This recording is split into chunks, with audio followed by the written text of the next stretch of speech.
Syafi'i. Bismillahirrahmanirrahim. Assalamualaikum warahmatullahi wabarakatuh. Alhamdulillahilladzi hadana lihada wa ma kunna linahtadiya laula an hadanallah.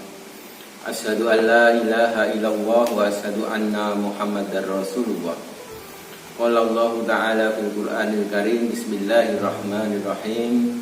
Ya ayyuhalladzina amanu kutiba alaikumusiyam kama kutiba alal ladzina min qablikum la'allakum tattaqun.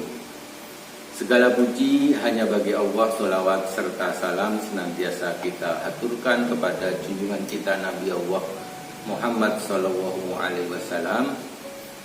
Ma'asyiral muslimin rahimakumullah, sahabat Al-Kahfi yang dirahmati Allah dan segenap pemirsa Al-Kahfi TV yang insyaallah dicintai oleh Allah. Memasuki Ramadan yang ke-25, pada kesempatan ini kami ingin melanjutkan apa yang sudah kami sampaikan di Ramadan yang ke-24 tentang bahasan takwa sebagai kunci pembuka pintu rezeki.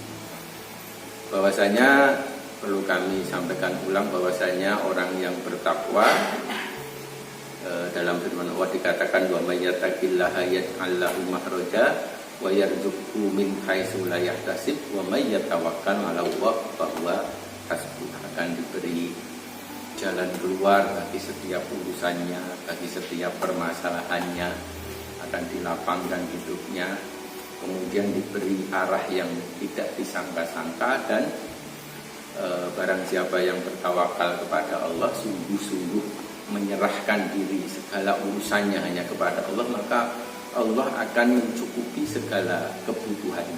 Ya, begitu. Ma'asyiral muslimin rahimakumullah, bahwasanya di dalam kita mencari rezeki, mencari karunia Allah di muka bumi ini, maka kita harus terus senantiasa menyertakan ketakwaan kita kepada Allah Subhanahu wa Ta'ala dalam kita berproses mencari rezeki.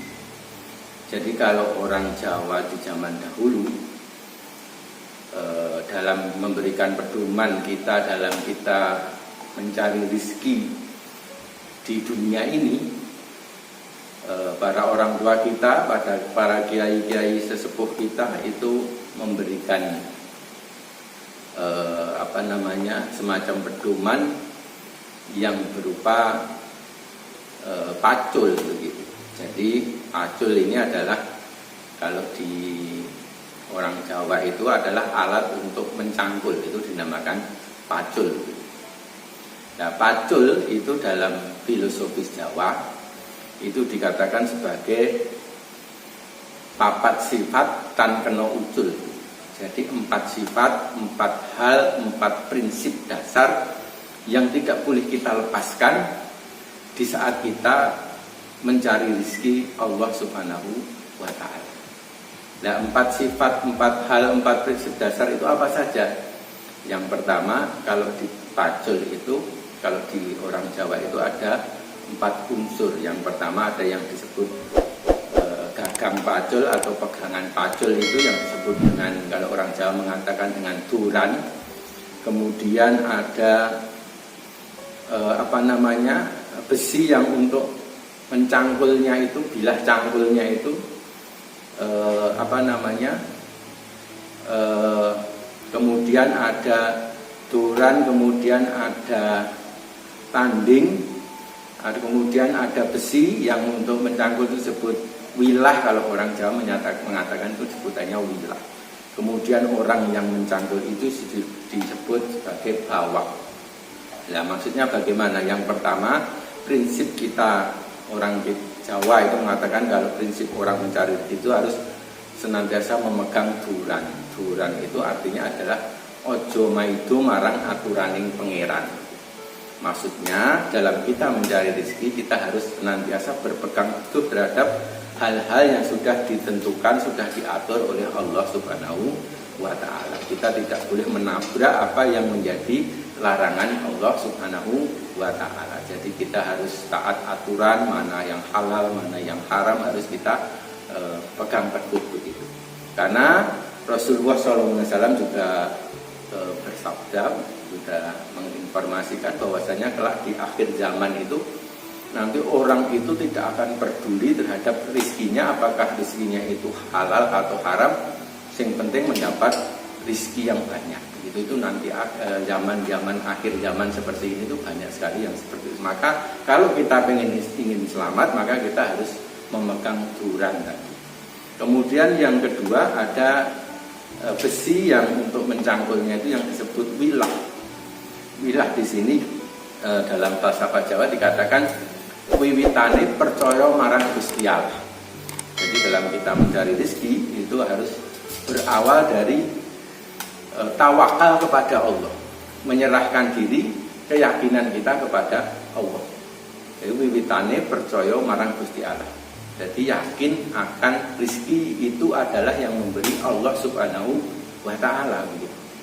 Bukan dari hasil kepintaran kita, bukan dari hasil kerja keras kita, tapi semata-mata bahwa kita diberi rezeki ini bukan karena kepandaian kita, tapi itu karena karunia Allah Subhanahu wa ta'ala. Jadi kalau kita merasa bahwa rezeki yang kita dapatkan itu murni karena kepandaian kita dalam berdagang, karena strategi kita yang jitu mumpuni begitu, itu sama kita dengan Qarun. Qarun juga meyakininya seperti itu. Akhirnya dia diazab, ditenggelamkan oleh Allah di dalam bumi. Sehingga kalau orang menemukan harta dari dalam tanah itu disebut harta Qarun atau harta karun istilahnya seperti itu. Ya, kemudian prinsip yang berikutnya yang ketiga adalah bawak. Bawak itu artinya orang yang mencangkul tadi. Bawak ini dalam bahasa Jawa dikatakan obaing awak. Dalam artian harus ada ikhtiarnya. Jadi yang namanya rezeki itu harus sunatullahnya harus diikhtiari, tidak. Meskipun itu sudah dijamin oleh Allah, sudah ditentukan oleh Allah, tapi harus ada ikhtiar kita. Jadi dalam kisah di dalam Al-Quran itu ketika Siti Maryam ketika menjelang melahirkan Nabi Isa dalam keadaan kepayahan begitu, dia beristirahat di bawah pohon kurma karena tidak melahirkan dan sebagainya. Kemudian dia merasa karena belum makan merasa kelaparan, ceritanya begitu. Kemudian dia berdoa kepada Allah untuk mendapatkan makanan. Kemudian ada perintah dari malaikat Jibril begitu. Intinya Siti Maryam tadi diperintahkan oleh Allah untuk menggerak-gerakkan pohon kurma tadi, sehingga akhirnya pohon kurmanya tadi akhirnya berjatuhan ke tanah sehingga mudah untuk dimakan oleh Siti Maryam. Kalau kita mungkin pernah melihat pohon kurma begitu, orang sekuat apapun begitu, mungkin laki-laki yang badannya kekar, roso begitu, itu menggerakkan pohon kurma itu nggak mungkin bisa bergerak begitu. Nggak, bahkan sampai ke menjatuhkan buahnya itu saya kira sangat tidak mungkin orang sekuat apapun untuk cara-cara ini gerok pohon kurma untuk jatuh itu. Tapi atas karunia Allah buah kurma itu jatuh. Ya, intinya apa?